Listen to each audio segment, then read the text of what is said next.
This episode, we're going to explore how they make decisions when certainty disappears, how they've come to hold contrarian views, and what we can learn about rebuilding confidence and direction without clarity. We've gone from $50 million under management in September 22 to $2.5 billion. It's up 50 times. If Nick can drop Gary Teichmann, who's one of his best mates, then, how quickly can he drop us? So I lost the confidence of the team with that one error that I made. If you grow up in the UK extremely wealthy, you don't have to confront poverty. In South Africa, even if you're extremely wealthy, you confront poverty. And Rusty is pushing him away. He's actually pushing him away. He says, it's not my place. It's not my place. Now you look at the roads those two have traveled. I mean, one was guaranteed to be a Springbok. The other one, how on earth did that guy become a Springbok? Just being aware of, hang on, I can do this. Like, why have I just subconsciously doubted myself? You try and forecast and plan, well, it's not going to work out like that. Whatever happens, we'll make a plan. And that gives you a mindset of just knowing that you're going to have difficult times. I don't regret any single day that I had. I was incredibly fortunate.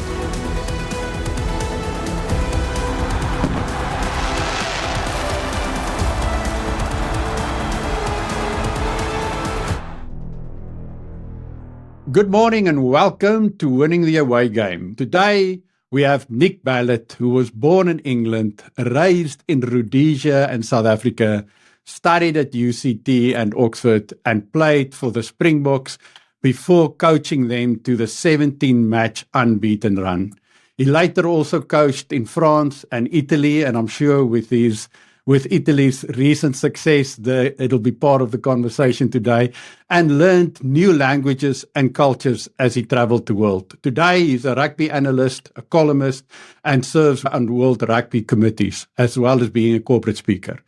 Sean Peche trained in Cape Town, worked at Old Mutual Asset Management and Equinox before moving to London in 2001, where he worked at Decillion and Orbis before founding Ranmore Global Equity Fund in 2008. He's a long value investor who promotes numbers, not narrative, challenges lots of long held beliefs like holding forever orthodoxy, and champions small charities focused on children and poverty. This episode, we're going to explore how they make decisions when certainty disappears, how they've come to hold contrarian views, and what we can learn about rebuilding confidence and direction without clarity. Flip, how are you doing this morning? Justinus, excellent. Very excited to learn more from both guests. Sean, in his own right, built a great business. Nick is the godfather of South African rugby, as you may call it. We're fans of that incredible 1997 rugby team, so looking forward to what we're going to learn from these two gentlemen. As a little tradition on the show, we ask our guests, what is your favorite Springbok memory? Sean, will you open the floor for us? Thank you so much to you and Justinus for inviting me on, and to Nick for joining me. And it's a great privilege to be in your company. So I know that you don't like the 1995 to be, brought up as the favorite memory, but mine is slightly different because at the time I was training as an accountant at Deloitte. And we had been at an offsite at the Vaal River.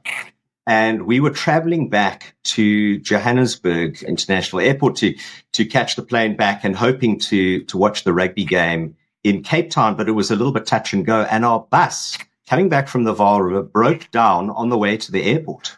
And we were there stranded on the side of the airport, side of the highway. And these cars were going past with flags and tooting. And we thought, we're going to just be stuck here. And in fact, we saw the Boeing fly over, from the side of the highway, watching this Boeing fly, because we could see Ellis Park Stadium. And we thought, this is an absolute disaster. We're going to be stuck here. The guy who's supposed to come and fix the bus, he's not going to pitch up. He's going to be watching the rugby. The good news is we did actually make it. We missed our flight, which was great because of the chaos in the airport. The flights were all delayed. We missed our flight and ended up watching the end of the game in the bar in the airport. So it was extremely festive. Whereas if we'd made our flight, we would have been up in the air and missed all the activity. And so I guess a key takeaway from that whole experience is that when things are tough And there's a tendency to extrapolate. We're stuck on the side of the highway. We're going to miss the game, etc. And you just extrapolate that difficult situation into the future. And yet it actually somehow worked out better for us all in the end. So I'm sorry to have brought that one, but I felt I had to share that. Awesome. That was the story.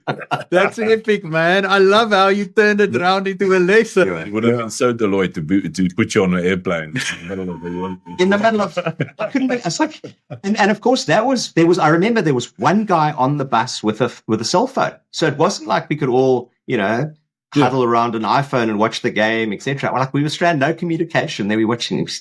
Anyway, it was crazy. Nick, where are you now these days, Nick? So in Cape Town. Okay. Yeah, in my house in Cape Town, in Takai. So yeah, just close to the Steenberg golf course, 5 minutes away, so I can go and hit a ball quite regularly, which is fun. But mine, strangely enough, it wasn't obviously. I was very excited about a few of my results, but for me, the one that has left the biggest impression for me is the 2019 win in Japan. And the reason for this is for what happened after the game. It was quite extraordinary. There was first of all, we played against England, and England were favourites going into that final. They played absolutely outstanding rugby against New Zealand in the semi-final.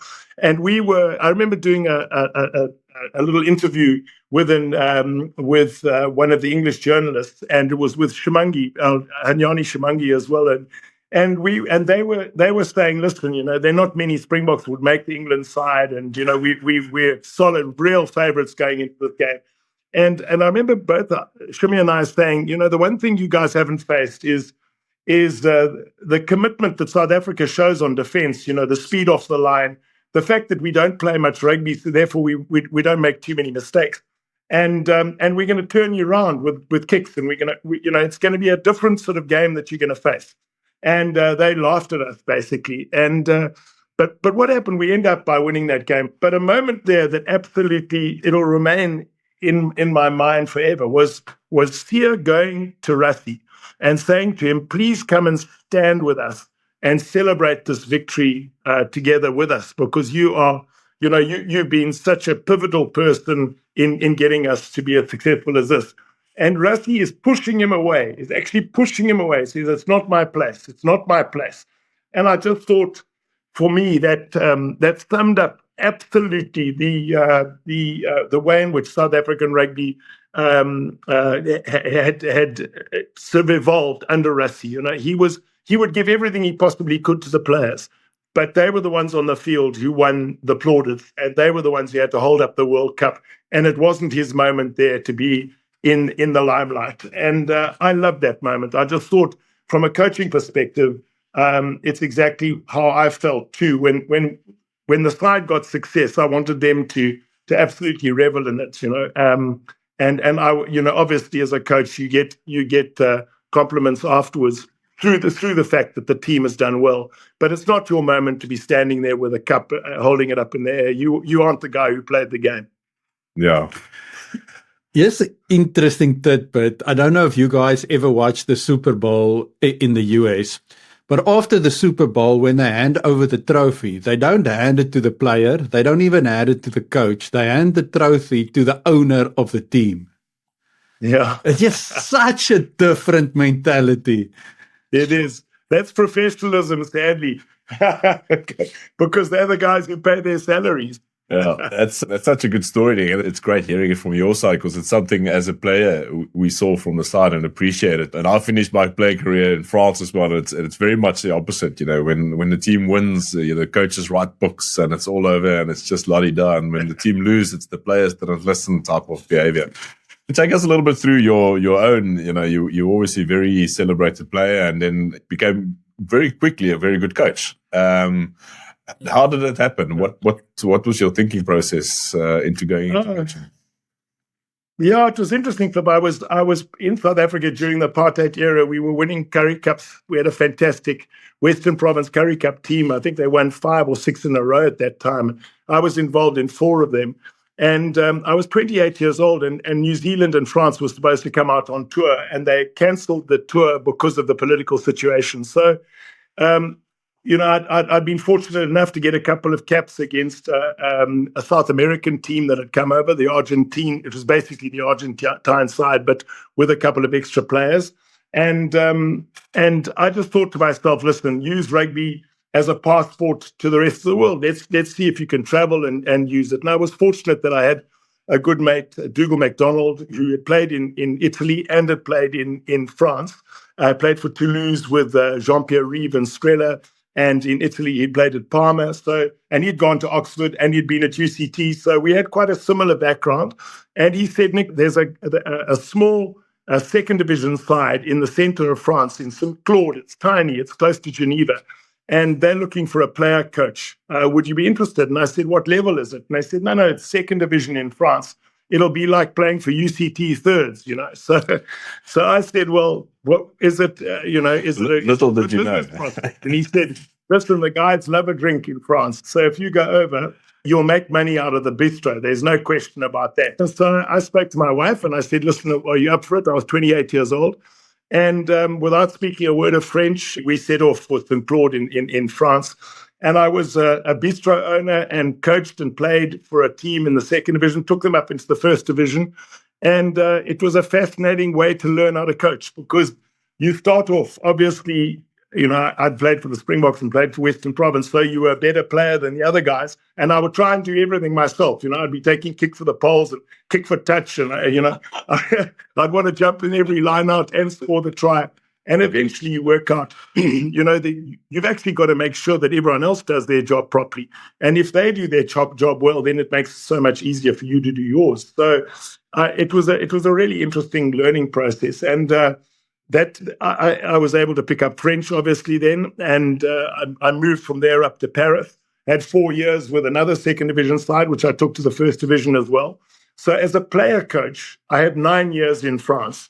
And that actually set me up for when I came back to South Africa, because in those 9 to 10 years that I was in France, learning how to be a coach, South Africa was out of international sport and just playing amongst each other. So I was at a huge advantage when I came back. I'd watched Six Nations championships. I'd seen the way that Australia played when they won the World Cup in 91.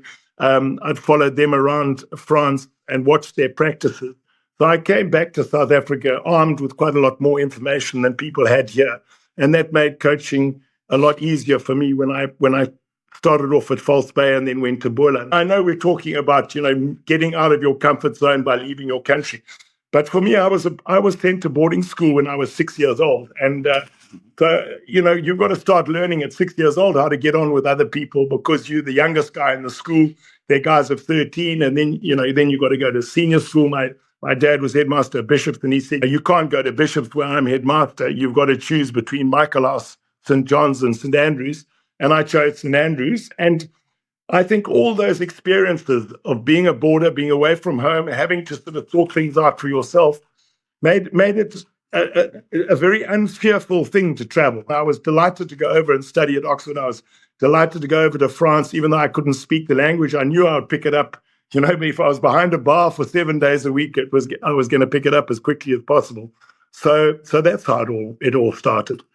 It's a whole generation of people that went to boarding school quite early, and I agree with you that lack of fear to move and explore new things, is especially important when you move away and try and win the away game. And you speak great French, by the way. So you've kept that. Sean, especially in your career as well, the financial industry is not something that you take up lightly, and it's not the coaching IP that you can go and throw around and let's do it my way. It's very regulated, and backing up your stuff, going to London, saying, okay, I'm starting something new, and then starting a business in London. Take us a little bit through that bravery and that. No, thank you. Yeah. And if I may just say, thanks for Nick for joining me on here, because there's a bit of a story, Flip, and if I can just take you back a step, because it was quite fundamental and instrumental in my life. So I was at a small school in Cape Town, St. George's Grammar School, and I had the privilege and pleasure of being taught by Nick's late sister, Jenny Mallett, in Standard 2. She was my teacher in Standard 2, and I mean, that must be 45, 46 years ago. And what was amazing about Jenny is everybody absolutely loved her, but totally respected her. So you knew where your boundaries were. And she was intimately involved in all aspects of life. And in fact, and I'm going to tell you this, hand on heart now, I remember her telling, she was so proud of her family. I mean, I knew all the names of her siblings, including that Nick was one of the few people to ever receive 2 Oxford Blues.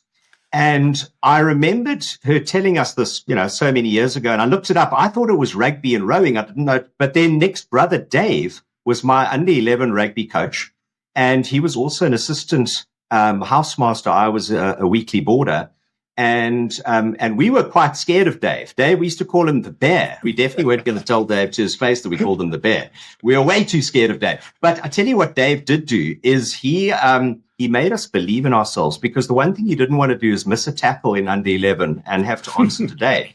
So we didn't miss tackles. Okay. And then when you made a good tackle and you went really low, you thought, hang on, that wasn't too bad. I should just keep doing this. So we ended up punching well above our weight. I remember I think it might have been Dave or our headmaster, Paul Cannon, at the time, saying it's not the size of the dog in the fight that counts. It's the size of the fight in the dog.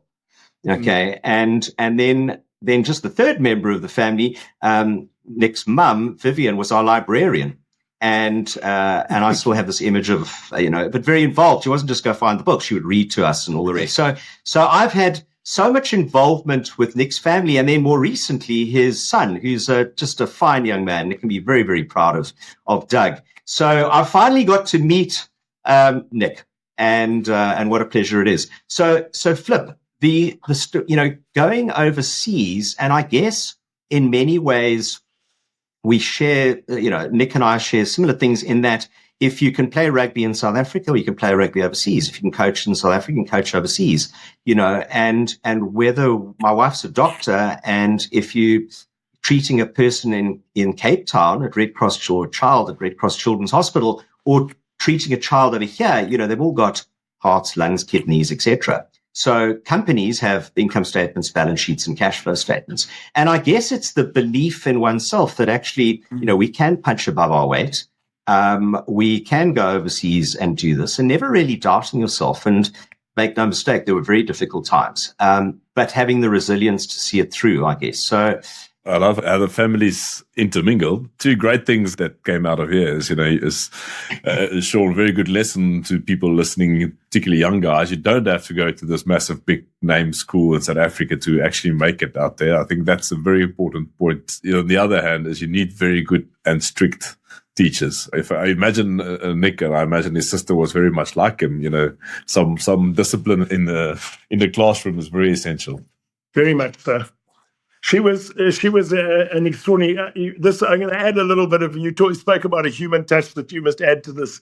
When I came back from playing in France, and I was coaching at Valsbeek, very soon after that, I got asked to coach Boerlat. And I mean, we didn't have a big budget at all. I mean, I think the guys were on 48,000 Rand a year. That was the number one contract, and the second contract was 24,000 a year. So the guys were still school teachers and students. They weren't making a lot of money. And I was doing the attack, the defense, the fitness and conditioning and everything. And I didn't have anyone to help me with the technological side. And as you know, I'm not very good at it. So I wrote out on a big A4 piece of paper, penalties, 4 penalties against, lineouts, 4 lineouts against, scrums, 4 scrums against, knock-ons, 4 knock-ons against, missed tackles, etc. And I gave that to Jen, and she sat in the Boland Stadium out at Wellington. And at halftime, she would give me this list, and I'd walk in, and the players hated it. They absolutely hated it, because that was the honest truth that came off that piece of paper. She would never cheat, and they would know, okay, they'd missed a tackle, 2 knock-ons and 1 stupid penalty, and they knew they were going to get it at halftime, just because it was all there, clearly written out in Jen's piece of paper. No, she was wonderful. She loved rugby, and she got so irritated with men ignoring her, when she wanted to give an opinion. So she wrote the referee's exam, and she was the only person ever to have got 100%. There's no man got 100%, and top referees don't get 100%. Jen got 100%. Tinky Haynes was the referee manager in the Western Cape, and he told me it was quite extraordinary. So she went around with this in her pocket saying, I'm a qualified referee. Amazing. So you must listen to my opinion. Wonderful. So, Sean, maybe talk us a little bit of the sort of change in identity and the cultural and professional psychological adjustments you felt you had to make when you landed in the UK, and how was it different, and what was some of the lessons you learned there early on? So, Justinus, the one thing I'm very grateful for in the UK is it's a very cosmopolitan place. You know, you go to Thai restaurants and Indian restaurants, and there's lots of people from lots of different cultures, and you don't feel like you're an outsider. So it's very welcoming in that respect. And there's a huge number of us South Africans as well. I mean, you just have to go to Earlsfield or Clapham, Southfields, etc. You know, you'll hear Afrikaans. And there's South African shops, or even in Cobham, where our office is, we've got a South African shop with some great choice of biltongs and red wine, etc. So the transition was very easy. I mean, certainly you wouldn't have to learn a different language. People can understand you. You've got lots of friends over here. So actually, I found the transition pretty easy. I mean, the one thing, just in terms of our business, when we set up Ranmore back in 2008, for most of the early years, I was focusing on marketing to South Africa because I'd made an error. And the error was the error of judgment. The error was that I thought that in the finance sector, because I didn't go to the schools over here and the universities over here, I was going to find great difficulty in breaking into that network, okay, especially in finance. Living and having friends and all the rest is not a problem, but breaking into the finance network, that I completely misread that. And it took me until 2022 when I'd seen a client and they said, well, you know, can you go and speak to my guys in Guernsey? And I spoke to the guys in Guernsey. They said, well, these are great numbers. We've never heard of you.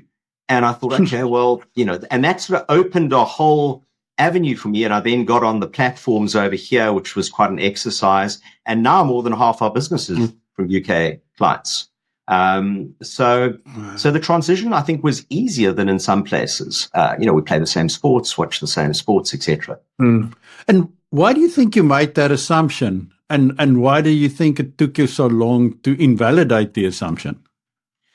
Sure. You know, I don't know. And when I think back, I think, well, how could I make this assumption, this incorrect assumption? Because it's such a welcoming place with all these cultures, etc. But, you know, the finance sector is quite different. You've got some very old names, you know, Cazenove and Rathbones and all these old private banks here, some small private banks, etc. And those are quite networked. Many fund managers over here went to Oxford and Cambridge and places like that. Many of my peers at Orbis went to those prestigious universities. And so I guess, but it just takes, you know, you just got to, I guess the point that I made is that just being aware of, hang on, I can do this. Like, why have I just subconsciously doubted myself? Never consciously doubted myself. Never, you know, and I didn't have a network. So that was the other thing. I didn't really have a network. And that's where LinkedIn came in.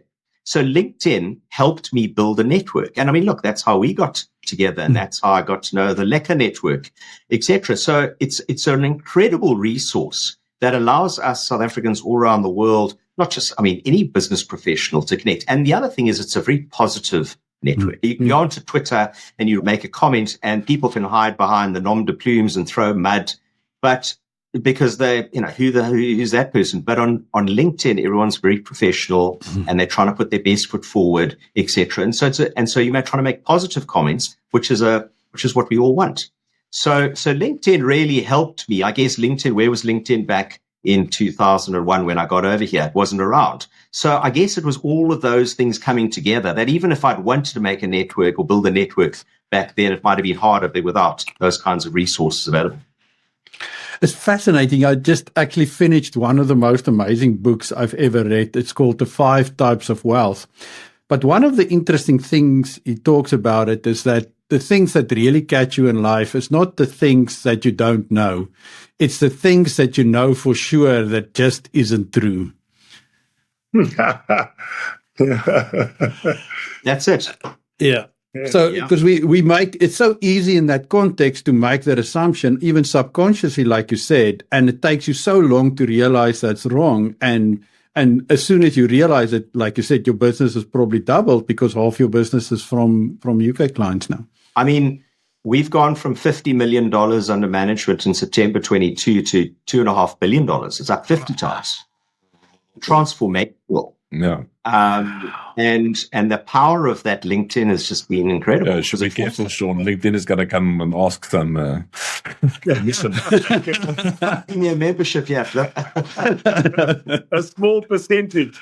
Yeah. We're speaking to two LinkedIn pros. I know between you and Justina, so you guys know how to work. Come on, Flip. We're just learning from you. Yeah, well, it is quite nice because it is, as you said, Sean, it's a positive platform, and that's what makes people a little bit agitated by it ever so often, because they say it's not true when you're as positive.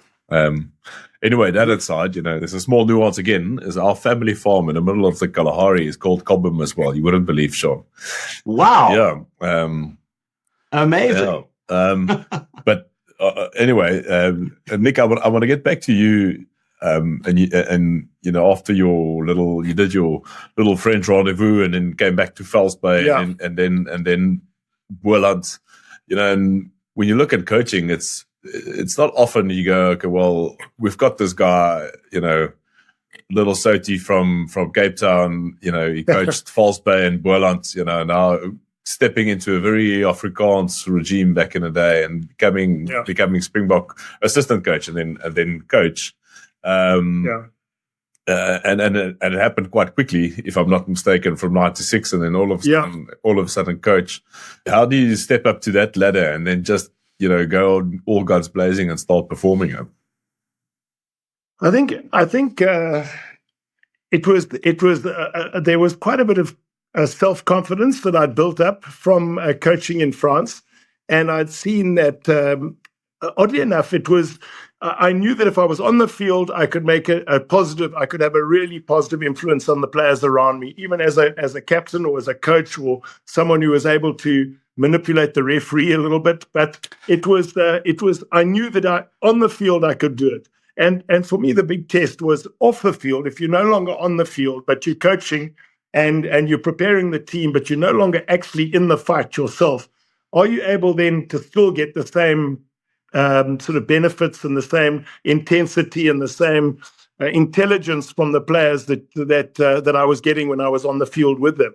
And coaching False Bay and Boland, which were two teams, they were teams that were sort of very much down the order, and getting them up, till we finished. So I knew that if I got top players, I knew that I'd be able to do a good job with them, and having that self-confidence is vital. I went to when I was offered the job and given it, and remember, I think I was the 6th or 7th coach in 5 years. We went through coaches that just as soon as they didn't perform well, they were fired. So I wasn't sure I was going to get very long in the job, but when I was in it, I was going to do absolutely my best to get the best results possible. And I went around South Africa. I went to Durban, and I went to Bloemfontein and Pretoria and Joburg, obviously living in Cape Town. I spoke to 17 guys that I thought were absolutely critical for that 97 tour overseas, and just said to them, please, guys, it's been a long season. We've lost to the British Lions. We lost to the All Blacks. But I promise you, this is going to be a fantastic tour. We will do well on this tour. The only one who was injured, actually, it was Andre Joubert, wasn't able to go on the tour because he had to have an operation. But otherwise, everyone else came on that tour. And it was a fabulous tour. We turned it around. We had some fantastic wins against France, against England, against Scotland, put 68 points past Italy. So, and it was just, it regenerated that whole feeling, and Once, I had players like Henry Honeyball, Gary Teichmann, Mark Andrews, Osturant. I just had such good rugby players. I just knew that they were better than the opposition, and that if we could play properly, we were going to absolutely smash them, and that's what we did. So we carried that through to 98. And then there were lots of mistakes I made. It's never always going one way upwards. There were lots of mistakes. You've got to reset your goals, which I didn't do. You've got to be much more careful about your selections. I didn't place enough importance on leadership. I thought I could pick a team just on form, and leadership in South Africa is absolutely critical. You've got to have a good leader. It makes everyone else in the squad gel together if you've got a good leader. If you haven't got a good leader, then everything bombshells and people go off into their little pockets, Afrikaans guys together, guys from Natal together, English guys together, and there's a lot of insecurity builds up, and you as a coach can't do anything about it. You've stuffed up, and once you've stuffed up, it's very hard to put it together again. So the Gary Teichmann thing for me was a really, really poor decision. But, unfortunately, it was made, and I would never make that decision again. But it was a lesson that thankfully every other coach after me has learned. I think John Smith played at least 2 or 3 seasons longer than he would have because Jake White and Peter de Villiers just rated him so much as a captain. So a guy like Bismarck du Plessis had to wait in the wings for longer than perhaps he would normally have done.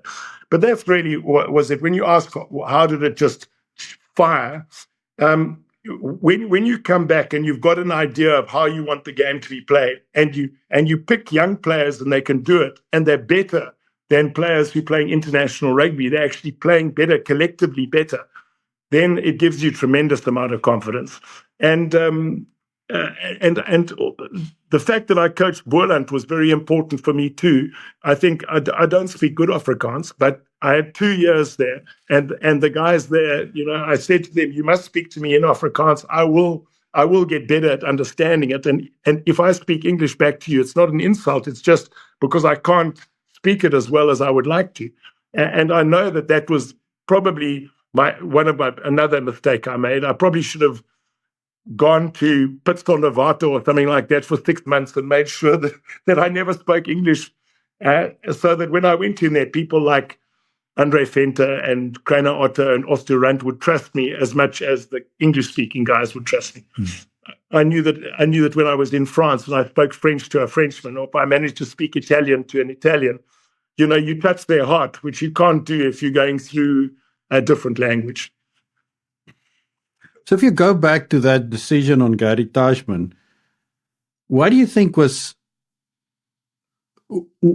in your sort of decision-making process? What was it that was it the overconfidence in something that turned out to be false? Was it not assessing, or was it just still learning? Where do you think you went wrong in making that decision? Yeah, I think a number of things. First of all, he was a very close friend of mine. We're only about 10 years apart. In fact, I started coaching the box when I was 40 years old, and Gary was 30. So you're not miles apart at that point. And we'd gone through that unbeaten session period together, and then unfortunately, when things didn't go well, and in 1999,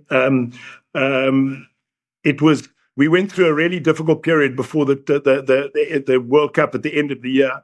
And Gary he'd played 33 months of rugby out of 36, and was carrying a couple of injuries. And the team that was firing at the moment was the Stormers, or it was Western Province in those days, and they were beating the Sharks, or Natal. And when your international side's not playing well and your captain's battling to get onto the practice field until Wednesday, he was battling with a back injury and a neck injury. I should have had more control over the international rugby players. If I had what Rusty has got, which is we can take a guy out of sport and get him rehabbed by the Springboks, then it would have been fine. But I didn't. He had to play the Currie Cup, and then his coach McIntosh wanted him to play in that competition because he was going to be judged on how they would do in the Currie Cup. And so you had your hands tied behind your back a little bit. And then typically you're a leader and you think to yourself, a leader's got to make a decision. You've got to be seen to do something. So you make a decision in haste, and it's a massive mistake. It's not a mistake that Bobby Skinstad didn't deserve to be in the squad and didn't deserve to be there and was playing really good rugby.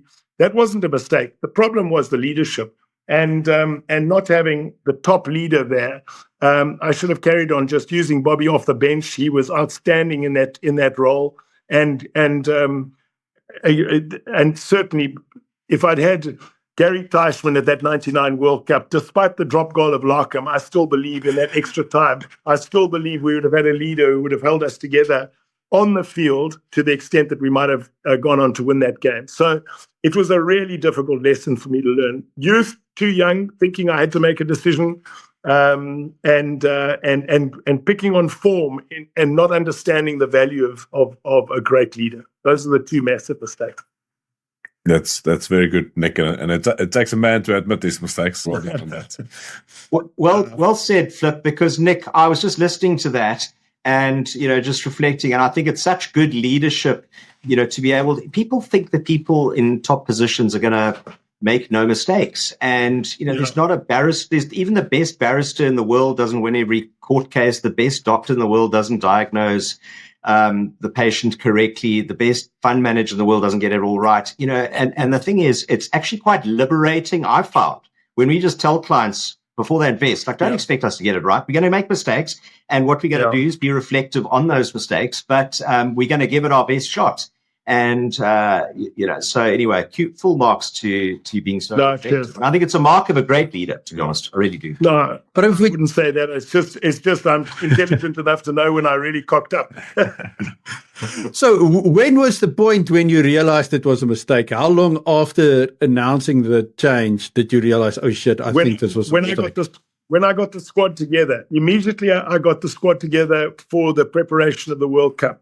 I just knew immediately. You have a gut feel. I mean, you have to have that as a coach. You've got to understand the feeling in your changing room. And there was a feeling in those first 2 years that when I was coaching the Boks, we were just tight, really tight. A good coaching staff, good captain, really good team, good youngsters coming through, pushing the guys to play well.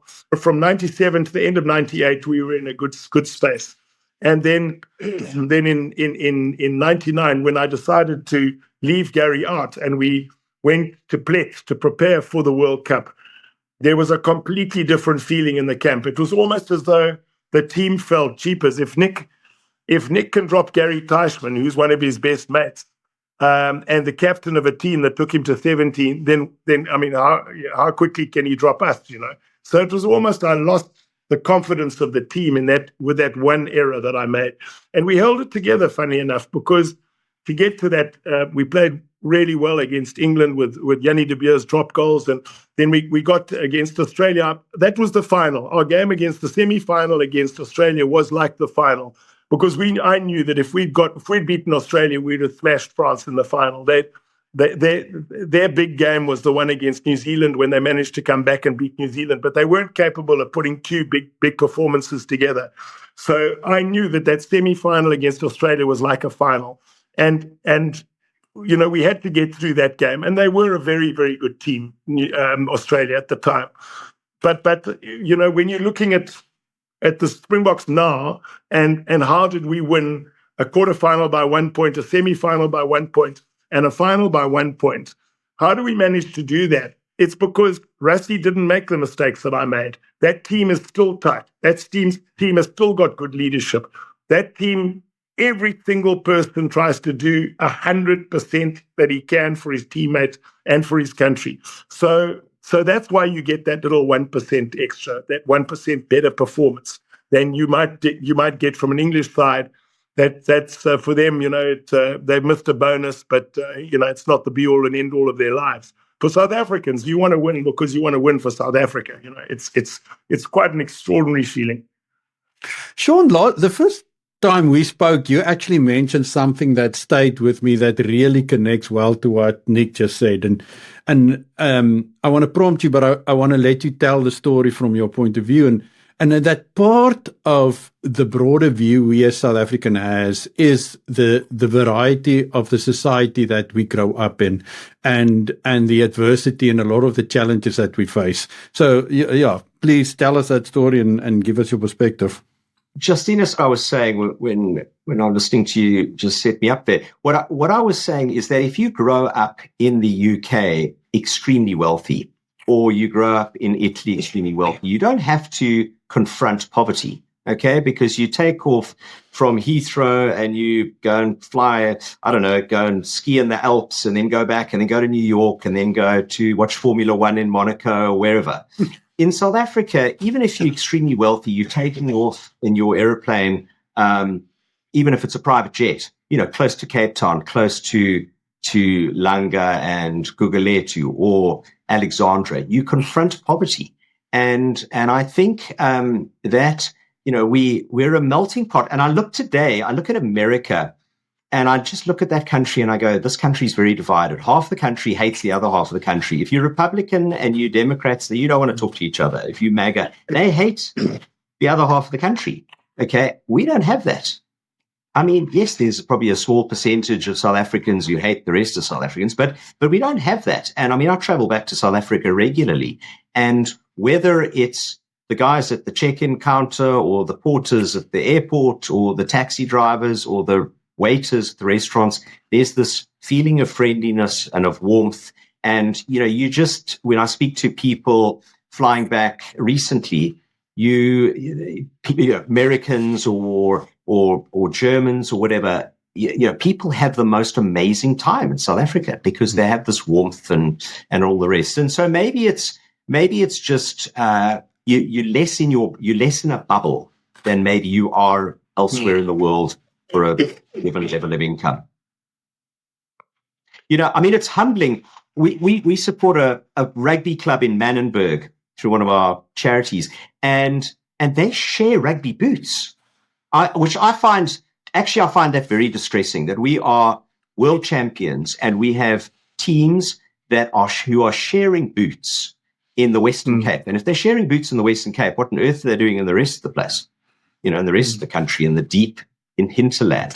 But so anyway, that's what we kind of working. We've got a little project going here called Ranmore with Ranmore, where we're collecting shoes and used tackies, trainers, and rugby boots, hockey boots, football boots, etc., from clubs that we sponsor over here and schools. And we're about to send our first container back to SA. We're going to have about close on 10,000 pairs of shoes. Wow. We're going to get them cleaned and then sorted and packed in a nice little bag, size 6 or whatever.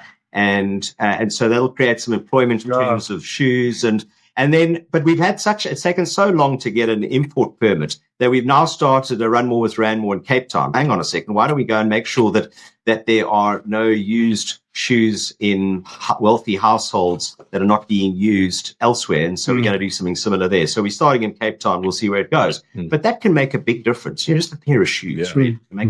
That's beautiful, Sean. It rings to Nick's point that he said it's South Africa, winning it's not about match day bonus and etc.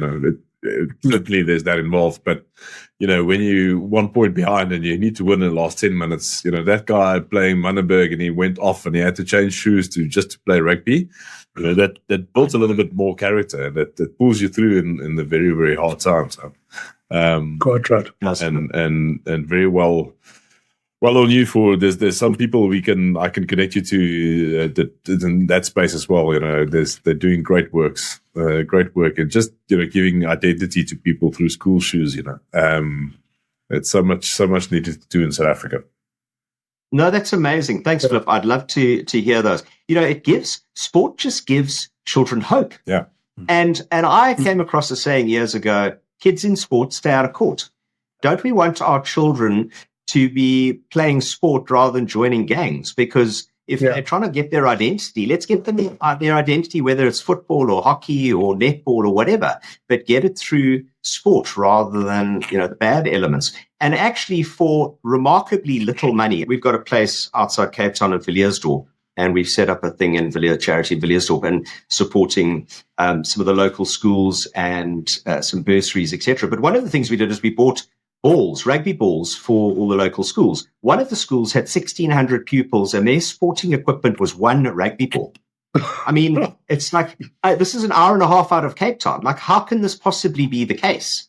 And you think like a rugby ball or a football's 400 Rand, okay, and it can entertain 20 youths or whatever, for hours and weeks on end. So why are we not flooding our youth with all these balls, and it just keeps them active and all the rest. So anyway, that's one of the things we're trying to do.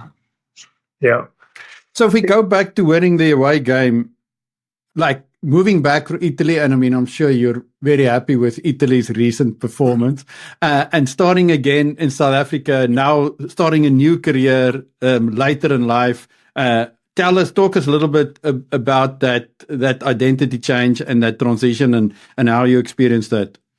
Yeah, I think having gone to Italy to coach there, it was later on in my career. I was 51, I think. I'd had the time with Stade Francais. I coached in France as well. I had 3 years with the Springboks, 2 years in Stade Francais, a lot more experience as a coach. And I went there not with high expectations of results, but wanting to make a difference to a team, to a rugby team that I thought had some very talented players, but not enough, just not enough registered rugby players. I'll give you the numbers were very simple. There were 17,000 rugby players registered in Italy, and that included old crocks, women, and children. So you were literally picking from, I don't know, probably 500 adult males, and that's a national side. Wow. In the Western Cape alone, 96,000 people are registered. In South Africa, over 250,000. In England, there are 700,000 registered rugby players. So you can imagine that for Italy, it's a very, very small sport, and was when I was over there in 2007 to 8 until 2011, those 4 years that I coached them.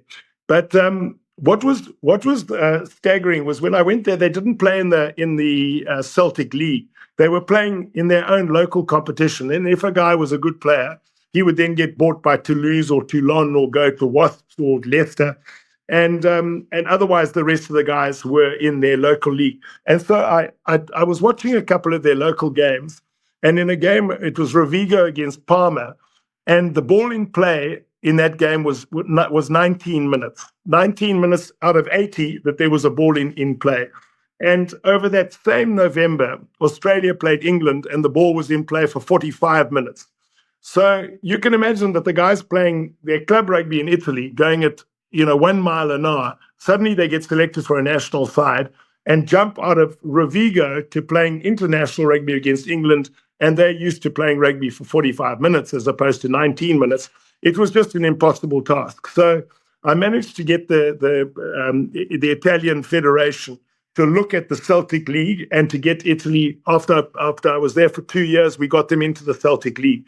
And that has been a massive change for their rugby, because teams like Treviso have been producing some top players, and they've built confidence being able to play against Wales and Scotland and Irish internationals. And now, particularly with South Africa involved as well, they're really getting the best of the best as opponents. So I was really proud of that. But again, that experience was it was so important. It was like going back to doing Boland and False Bay again. It was taking a team and saying to them, "Listen, guys, before we can dream of beating anyone, we've got to be competitive. We've got to. It's no good losing by 45 points to 50 points every time you run out, because you're trying to play pretty rugby, but you're dropping the ball and the opposition is scoring left, right, and centre." I said, we've got to be a difficult side to beat. And then once you're a difficult side to beat, you can then perhaps win a game or two. And that's what we did. And I got so much pride out of that win against France, 23-22. I mean, it was the most incredible atmosphere at the stadium. The team ran around and they sang the national anthem 7 times. I kid you not, 7 times they sang the Italian national anthem. And it was just a wonderful, wonderful game. And to be able to beat Argentina away, we beat Samoa for the first time. We had the best results ever against New Zealand, Australia, South Africa, France, England. I mean, we only in 2 games against England in Italy, we lost by 5 points and by 4 points. So those were the closest results up until this last year where they beat England. So it was a fantastic experience, getting players like Castro Giovanni and Sergio Parise. We had Alessandro Masti, a fullback. He got the player of a tournament. We won 1 game in the tournament, and my fullback got player of the tournament. I mean, that's just absolutely fantastic. Sergio won So in 2 of the 4 years, we got 2 Italians winning the player of the tournament, which was voted by journalists. So that was fantastic, And then after 4 years, I came back and I was thinking about going back to Europe and coaching again, because it's what I love doing. But I started on SuperSport and started doing the analysis before and after the game, and I enjoyed it so much, and it was so less stressful. That's the big thing. If you are a coach nowadays, it's a very high profile, extremely stressful job, and it involves, unfortunately now in South Africa, rugby is full right through the year. So point out when a John Dobson gets a break. If you're an international coach, you get a break, but not if you're coaching the URC and the European Cup, and then your players go off and play for the Springboks, and then you've got to start the URC again. I mean, it's just so difficult. So when I was given the opportunity just to talk about rugby as opposed to coach it, I grabbed that with both hands, and I've loved the last 10 years. And you're doing an excellent job with that as well, Nick. Yes. Thank you. On that point, as we're seeing, you were responsible for a great generation of coaches, the guys that came out of that era of 97, Rassie, etc. Mark, I played under, even Akkers now. Yes. We're seeing a whole new generation of coaches coming through. JP Peterson at the Sharks. We spoke about Teichmann at the Stormers, etc. What would your advice be for young guys looking into, say, either end of their rugby career, or maybe I'm not going to be the professional player, but I understand the game, I can play. What would your advice be for aspiration coaches? Yeah, Flip, coaching is like being a good school teacher. It's your ability to put something across that is understandable, and that person who's listening to you gets it. There have been maths teachers at schools I've gone to who are so clever. They are so clever that they can't understand that the class doesn't get what they're trying to teach them. They speak too quickly, they explain it too fast, and your normal average guy like Nick Mallett just can't pick it up that quickly. So teaching is a critical part of it. And I think if you come from a teaching background, you look at a lot of good coaches are ex-school teachers. Even someone like Graham Henry, Jake White was a school teacher. Sir Graham Henry was a school teacher. McIntosh was a school teacher. I trained to be a school teacher, although I never went into school teaching. So it's the ability to have information and to pass that information across in an understandable way that your squad, your team can get their heads around and believe in. And so EQ is very emotional intelligence, EI, I suppose you call it now, is very important, because you've got to deal with different individuals in your team. Some people are more competitive than others. Some, they need an arm around their shoulder and a hug. Another guy needs a kick up the arse. There are lots of different ways in which you've got to motivate these guys. But so you need to have that ability to judge, to understand the difference in human beings.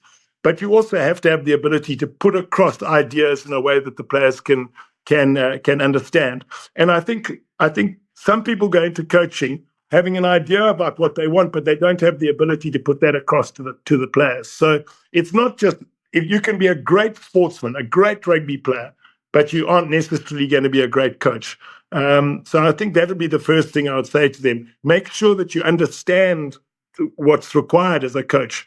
You're not a performer. You are actually trying to get other people to perform for you, and that's a very different. It's a very different paradigm, I suppose. You can. It's. I remember talking to Donnie Gerber, and Donnie Gerber said he just couldn't understand why people couldn't sidestep like he sidestepped. But I mean, I completely understand why.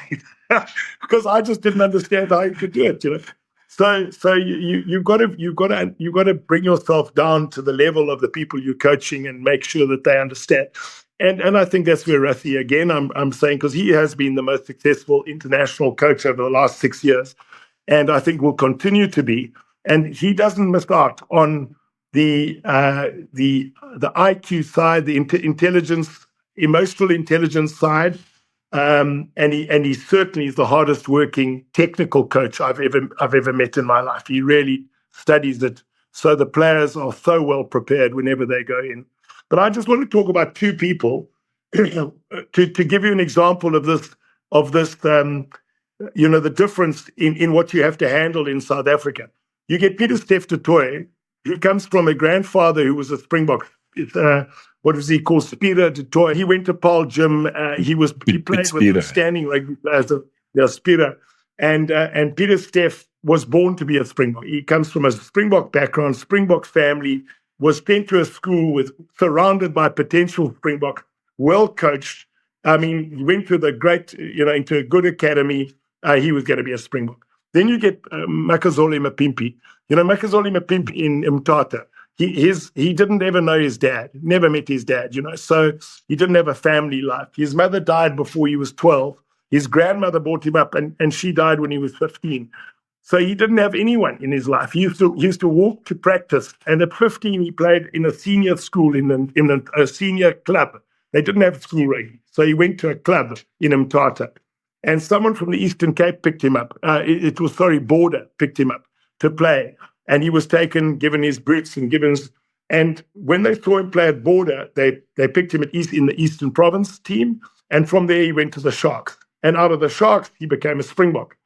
Now, you look at the roads those two have traveled. I mean, one was guaranteed to be a Springbok. The other one, how on earth did that guy become a Springbok? I mean, it's absolutely extraordinary. And when you've got a coach who understands that and can impress upon the whole squad how important it is for more Mapimpis to come through. It's not just the privileged people for whom a Springbok blazer is waiting. It's for anyone in South Africa, given the right opportunities and the right chances. Yeah, exactly.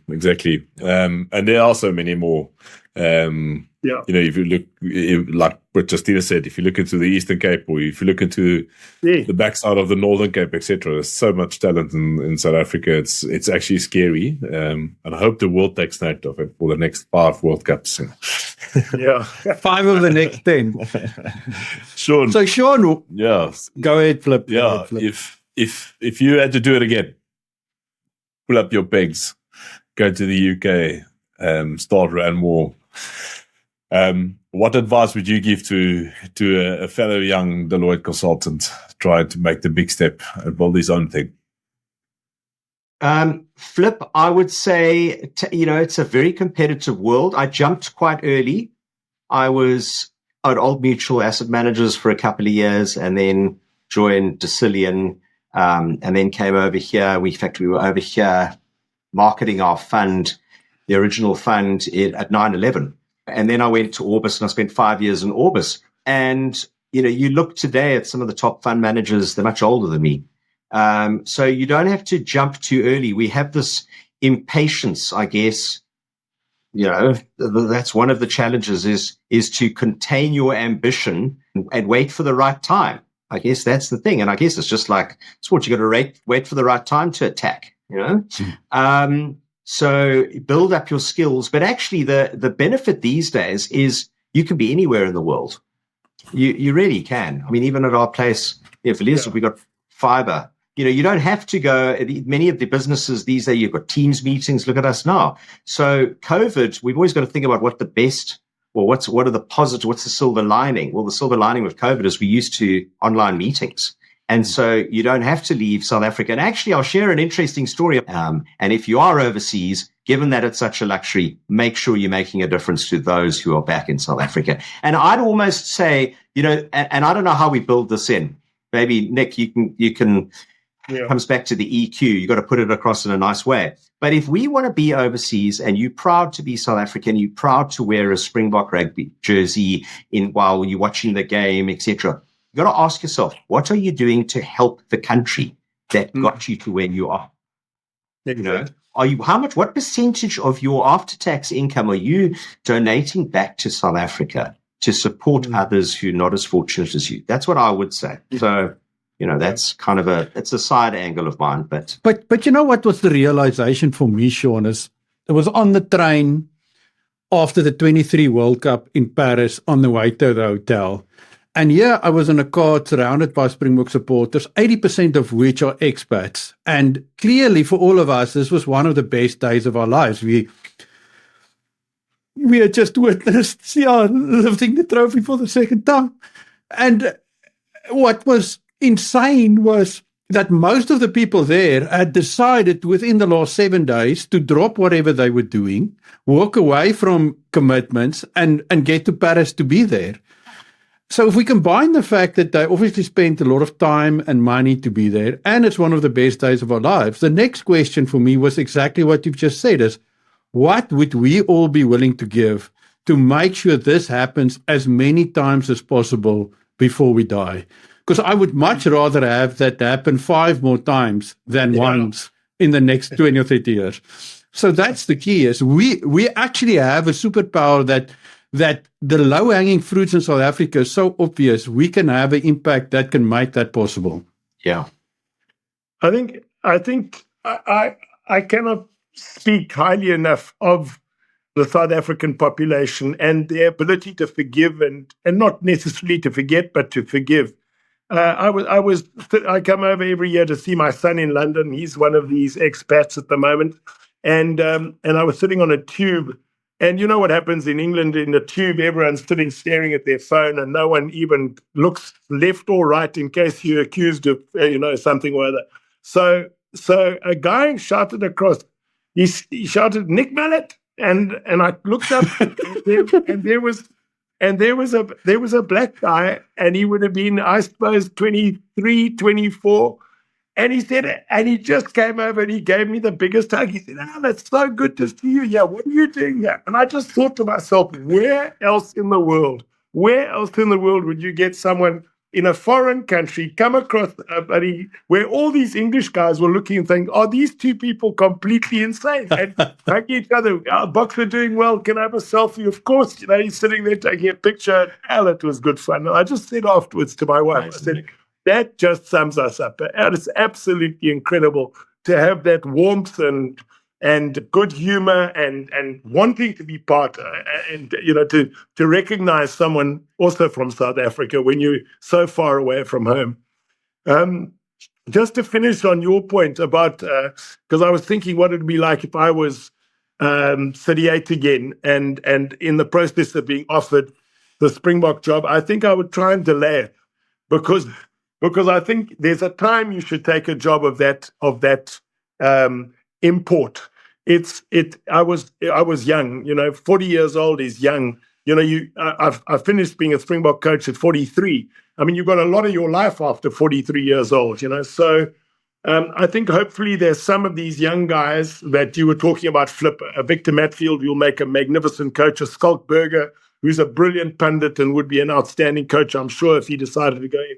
But if those guys decided to start coaching at 40, 45, and then perhaps got a national job at 55 to 60, I think that is a better balance than what happened to me. It happened too quickly for me. I think that despite the fact that we got success, it was very. I don't think the mistake I made around Gary Teichmann, I probably wouldn't have made with 10 or 15 years more experience.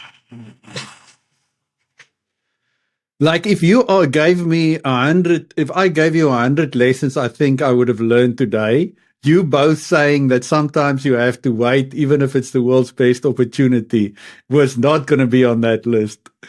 If you know Justinus, who's he builds an airplane while it's falling down. He builds it. He's doesn't wait for anything.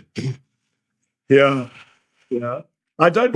Listen, put it this way, Justinus. I don't regret any single day that I had. I was incredibly fortunate, and I would never ever give back to anyone those years coaching the Springboks or coaching overseas in France or coaching Italy or having the opportunity to talk on television about the game. I've been incredibly lucky, and I think having that outlook on life does help. Sean, you're an incredibly positive person as well, and I think that is a powerful attraction to other people to see someone who believes in themselves and in what they do, and then you get people who tend to want to follow you. Thanks, Nick. It's kind of you. It's all about getting the odds on your side. Okay. And I try and do that when we're selecting stocks for the portfolio. And so how do you get the odds on your side career-wise? Well, you make sure you get the experience. And that's the key. That is a key thing, because it's such a fine line between victory and defeat. I mean, we spoke about 1 point in the quarterfinal, semi-final, and final. I mean, that's how fine the line is. You try and forecast and plan. Well, it's not going to work out like that. Whatever happens, we'll make a plan. And that gives you a mindset of just knowing that you're going to have difficult times. And when you have those difficult times, you're just going to figure out, be creative about finding a solution to those. And some of those things, it just takes you a while to figure those things out. So maybe that's why I said just, don't rush out there too early. Make sure you got the odds on your side. Yeah. Get the odds on your side. Another pearl of wisdom. Thanks, boys. That was really one of the most amazing conversations we've had so far. I really appreciate your time. And Nick, I'm sure we'll be hearing lots of your wisdoms on the TV this year with a few big games coming up. And Sean, I can't wait to meet you in person, and hopefully we can go to the Bok game this year. Sounds wonderful. Yeah. Thank you so much, Justinas. Thanks, Flip. And thank you, Nick. Yeah, I love you chatting to you.